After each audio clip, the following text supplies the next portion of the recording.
इसमें देखिए 10 तारीख को बोरीसणा गांव में एक कैंप लगाया था ख्याति हॉस्पिटल की तरफ से, जिसमें लोगों का ये चेकअप कर रहे थे।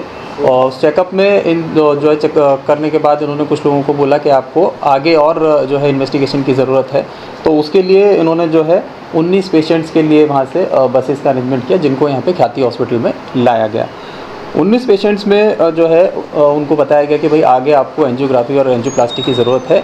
तो उसमें से 7 पेशेंट्स पे एंजियोग्राफी और एंजियोप्लास्टी की गई, जिसमें 2 पेशेंट्स की जो है वो थोड़ी हालत ख़राब हुई, तो जिसकी वजह से उनकी डेथ हो गई, जिनका नाम है महेश भाई बारोट और नागरबाई सेनमा। तो ये 2 लोग हैं जिनकी डेथ हो गई है। बाकी 5 लोग हैं, तो अभी उनको अभी जो है यूएन मेहता में हमने रखा हुआ है, ताकि उनका जो हेल्थ चेकअप है वो हो जाए कि उनको आगे कुछ प्रॉब्लम ना हो। बाकी इसमें जो है 3 एफआईआर हुई हैं। एक एफआईआर जो है वो वस्त्रापुर पुलिस स्टेशन में हमने रजिस्टर की थी कल। तो उसमें जो फरियादी हैं वो हमारे इंचार्ज सीडीएमओ हैं। उन्होंने जो है सरकार की तरफ से हमें फरियाद दी है। तो जब ये मामला जो है सामने आया 12 तारीख की मॉर्निंग में कि 2 लोगों की इसमें से डेथ हो गई है, तो सरकार द्वारा जो है एक कमेटी बनाई गई थी इस पूरे प्रकरण को जांच करने के लिए।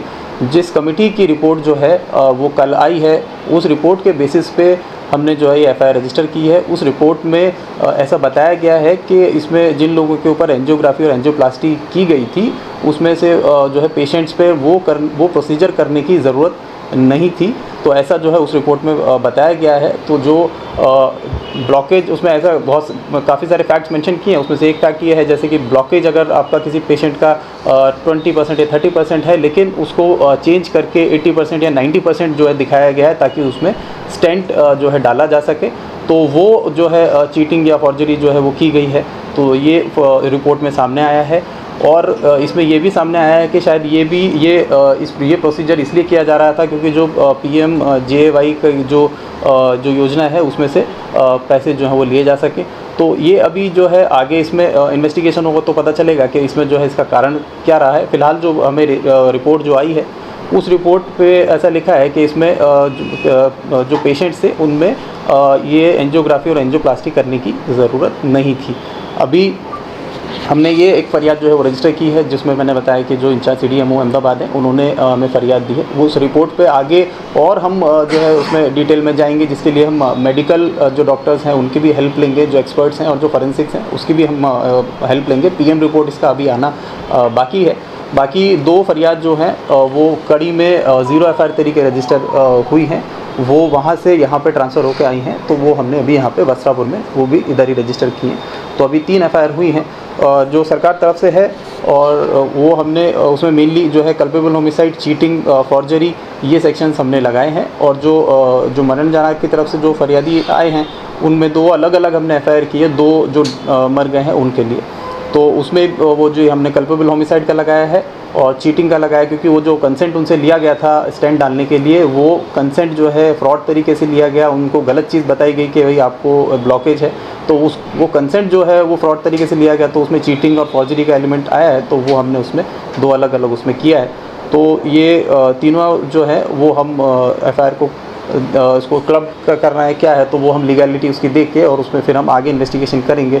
मेन इन्वेस्टिगेशन का जो हमारा डायरेक्शन इसमें रहेगा वो ये रहेगा कि जो लोग वहाँ पे लाए गए वो उनको कोई लालच दिया गया था या उनको जेन्युइनली वहाँ से लाया गया था, पॉइंट नंबर 1।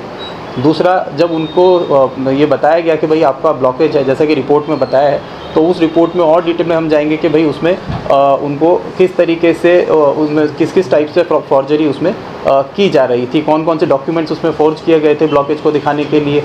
फिर क्या इससे पहले भी इसमें जो है ये सब चीज़ें चलती आ रही हैं, नहीं चलती आ रही हैं, तो वो बहुत सारे एंगल्स हैं जिन पे अभी डिटेल में इन्वेस्टिगेशन की जाएगी। इसमें एक आरोपी को हमने अरेस्ट किया है, जिनका नाम है डॉक्टर प्रशांत वाजीरानी। ये वो डॉक्टर हैं जिन्होंने ये प्रोसीजर जो है वो किया था स्टेंट डालने का, जिसकी वजह से ये इनकी डेथ हुई है।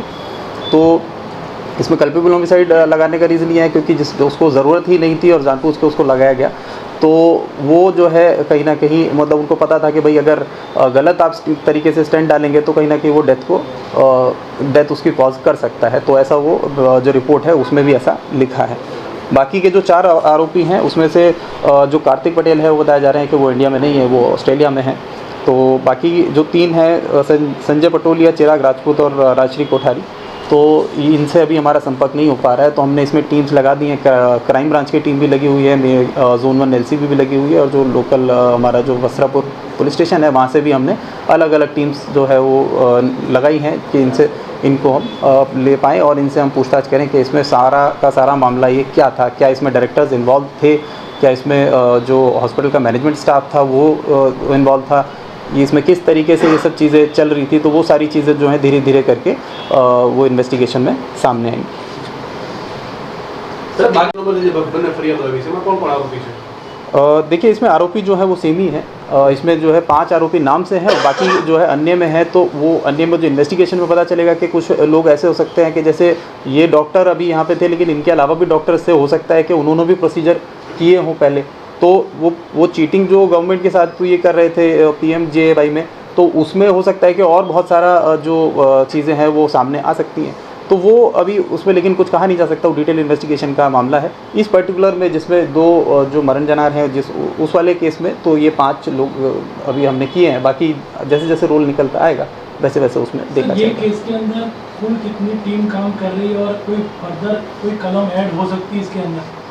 देखिए अभी तक तो जैसे मैंने आपको बताया कि जो चीज़ें चीटिंग और फॉर्जरी का जो अभी प्रिलिमिनरी बेसिस पे जो आया है उसके हिसाब से हमने ऐड किया है और उसी के हिसाब से हमने नाम ऐड किए हैं। तो जैसे मैंने आपको बताया क्राइम ब्रांच भी लगी हुई है, लोकल पुलिस भी है, हमारी LCB भी लगी हुई है। तो जैसे फैक्ट्स निकल के सामने आएंगे तो उसमें कुछ चीज़ें बढ़ाई भी जा सकती हैं, उसमें कुछ चीज़ें कम भी की जा सकती है। तो वो डिपेंड करता है कि आगे की इन्वेस्टिगेशन में क्या निकल के आता है। तो हो सकता है कि इसमें और बहुत सारी चीज़ें निकल के आएँ, या हो सकता है कि जो अभी दिख रहा है उसमें जो है कुछ और एंगल हो, तो वो उस पर भी कुछ कहा नहीं जा सकता। वो चीज़ें जब निकल के आएंगी, जब पूछताछ होगी, आरोपी को लेके आएंगे, फिर वो बताएंगे तो थोड़ा आगे पता चलेगा। प्रशांत का क्या बताना है, कितने पैसे उसको मिल रहे हैं? प्रशांत जो है उनसे अभी प्रिलिमिनरी बेसिस पे बहुत ज़्यादा नहीं हुई है। अभी उनके रिमांड के लिए हमने भेजा हुआ है। तो अभी बहुत कम समय में जो उनसे बात होती है उसका ये है कि इसमें इनको जो है ये विजिटिंग डॉक्टर हैं, तो इनको क्या है कि ये इसके अलावा भी यहाँ पे भी ये प्रोसीजर करते हैं और भी हॉस्पिटल्स में करते हैं। और इनके पास जो है DNB जो है वो इनकी डिग्री है, तो वो ऑथराइज्ड हैं इस टाइप के प्रोसीजर्स करने के लिए। और उनका ये कहना है कि उनको वो PMJAY में रजिस्टर्ड हैं, तो वो उस स्कीम में वो कर सकते हैं। और उनको जो है एंजियोग्राफी करने के लिए कुछ लगभग 800 के आसपास पैसा मिलता है, और एंजियोप्लास्टी करने का लगभग 1500 के आसपास, वो मतलब प्रिलिमिनरी बेसिस पे ऐसा है पर प्रोसीजर। तो ऐसी ये दिन में बहुत जगह पे पैसे कितने बोला आपने फीस से बात करिए? इसमें पैसे अभी जो है उसमें ऐसा कुछ बोला कि उसने कि एंजियोग्राफी में 800 के आसपास पर जो है ये पेशेंट उनको मिलते हैं। और 800 रुपये जी पर पेशेंट। तो ऐसे लेकिन ये दिन में कई सर्जरी करते हैं, तो कई प्रोसीजर करते हैं। It's not a surgery, it's a procedure. बाकी एंजियोप्लास्टी में भी कुछ उनका अमाउंट है, वो अभी हमें एग्जैक्टली उनसे हमने पता नहीं किया है। तो ये अभी जांच का मामला है कि उसमें टोटल वो कितने करते थे, और वो क्योंकि सिर्फ एक ही हॉस्पिटल में नहीं करते थे, वो जगह जगह पे करते थे। सर उनको कोर्ट में पेश किया है, कितना दिन का रिमांड? अभी कोर्ट में उनको भेजा है, तो 1 हफ्ते का रिमांड उनसे मिला है। तो कितने दिन का मांगा था? हमने तो ज़्यादा का मांगा था, लेकिन कोर्ट ने हमें 7 दिन का दिया। और कार्तिक को लाने के लिए जी कार्तिक की दर्शन करने के लिए उसमें देखिए जैसे मैंने आपको बताया हमने टीम्स भी लगाई हैं। बाकी जो ये लोग नहीं मिल रहे हैं उनके पासपोर्ट्स का वो लेके भी हम जो है आगे जो प्रोसीजर होता है वो भी करेंगे। जो टेक्निकल सर्वेलेंस होता है, जो इमिग्रेशन में होता है, तो वो सारी चीज़ें जो है जो बाकी हम करते हैं तो हम करेंगे। सर एयरपोर्ट अथॉरिटी को कोई जान की हो, ऐसा प्रोसेस हुआ? वो जो प्रोसीजर है वो अंडर प्रोसेस है, वो भी हम कर रहे हैं। सर 22 में भी एक डेथ हुई थी जी, उस केस को रीओपन करना है कि उसका क्या अभी?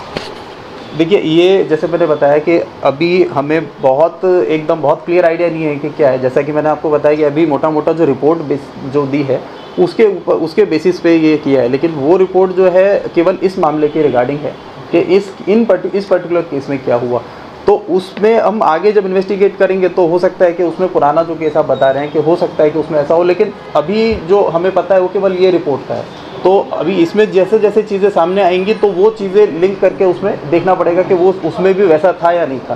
तो ज़रूरी नहीं है कि जो पुराना बता रहे हैं कि वो इससे रिलेटेड ही हो या फिर वो सेम चीज़ हो, लेकिन उसको नकारा भी नहीं जा सकता। तो मैं ये बोलूँगा कि जैसे इसमें पता चलेगा कि क्या इसमें होता था, उसके बेसिस पे हम उसको रिलेट कर सकते हैं कि उसमें क्या हुआ होता। सर प्रशासन टाइम से जुड़ा हुआ था, कब से उनके साथ हॉस्पिटल से जुड़ा था और कहाँ पे और जाता था? देखिए इसमें बहुत ज़्यादा डिटेल्स तो अभी हमारे पास नहीं है, बट ये है कि कम से कम 3-4 साल से वो वहाँ पे आके विजिटिंग डॉक्टर तरीके काम करता था। कैंप में जाता था? नहीं, वो उसका अभी जो हमारे पास इन्फॉर्मेशन है वो कैंप में नहीं जाता था। वो कैंप से लोगों को जोड़ने का काम और वहाँ से लाने का काम उसका नहीं था, उसके लिए दूसरी टीम्स लगाई हुई थी। उसका काम केवल ये था कि जो वहाँ पे सर्जरीज होती हैं वो सर्जरीज जो है वो करे ऑन मेरिट। बट जैसा कि मैंने आपको बताया कि रिपोर्ट में ये सामने आया है कि वो मेरिट पे नहीं की गई हैं, उसमें कुछ चेंजेस करे गए हैं, कुछ चीज़ें छुपाई गई हैं, कुछ चेंज की गई हैं, तब वो जो है प्रोसीजर। डॉक्टर प्रसाद के साथ और दूसरे डॉक्टर जुड़े हुए थे? ऐसा अभी जो प्रिलिमिनरी बेसिस पे पता चल रहा है वो ये है कि हाँ इनके अलावा भी जो है वो शिफ्ट में मतलब डे वाइज जो है डॉक्टर्स आते थे। तो जिस दिन ये मतलब प्रोसीजर हुआ है उस दिन डॉक्टर इनके प्रशांत की वो थी वहाँ पे। तो सर इसके अलावा और भी किसी ने सर शिकायत की? इसके अलावा और कोई भी मरीज या और पेशेंट आए जिन्होंने शिकायत की हो कि इस हॉस्पिटल में उनके साथ इससे पहले ऐसा घटनाक्रम हो चुका है? नहीं, अभी तक बाकी ये जो 19 लोग हैं इनके अलावा और अभी हमारे पास कोई शिकायत ऐसी नहीं आई है। अगर कोई आएगी तो हम उस पर भी जांच सर प्रशांत को ये सर्जरी करने के लिए किसने बोला था? देखिए जैसे मैंने आपको बताया कि विजिटिंग डॉक्टर हैं और ये एक मतलब कई जगह पे इनका कहना है कि मैं कई जगह पे वो करता हूँ ये प्रोसीजर्स। तो ऐसे ही यहाँ पे जो है ख्याति हॉस्पिटल में भी काफ़ी लंबे टाइम से ये सर्जरी करते आ रहे हैं। ऑपरेट कर रही है, पहले पता था कि ख्याति हॉस्पिटल की जो ऑपरेट करने के लिए किसने बोला था? मतलब उसकी परमिशन डॉक्टर की डिग्री चेक की जाएगी, आपने चेक किया? जी बिल्कुल चेक की जाएगी। जैसे मैंने आपको बताया कि ये जो मैं आपको बता रहा हूँ वो बहुत ही प्रिलिमिनरी चीज़ें हैं। इसमें आगे बहुत डिटेल में कि उसके पास डिग्री है या नहीं है, डिग्री है तो कहाँ से है, क्या वो PMJAY में ये प्रोसीजर्स करने के लिए इनके पास सर्टिफिकेट है या नहीं है। तो ये सारी चीज़ें जैसे कि मैंने आपको बताया कि डिटेल में जाएंगे, प्लस हम इसमें जो मेडिकल एक्सपर्ट्स हैं उनकी भी हेल्प लेंगे, क्योंकि बहुत सारी चीज़ें जो है वो एक्सपर्ट्स हमें बता सकते हैं कि वो ये चीज़ें हो सकती थी या नहीं हो सकती। तो उनकी हेल्प और प्रशांत को पता था ये गलत कर रहा है? जी प्रशांत को पता था कि ब्लॉकेज 30 या 35 या 40% ये रिपोर्ट देखे थे। देखिए मैंने रिपोर्ट फेक बनाने वाला कौन था? रिपोर्ट जो फेक बना है, देखिए इसका अभी रिमांड हमें मिला है तो उसमें जो है ये पूछताछ की जाएगी कि इसमें कैसा हुआ, क्या हुआ। तो वो क्योंकि अभी ये हमने बहुत मतलब कम समय हुआ है तो ये सब बहुत डिटेल्स उसमें अभी नहीं आई है।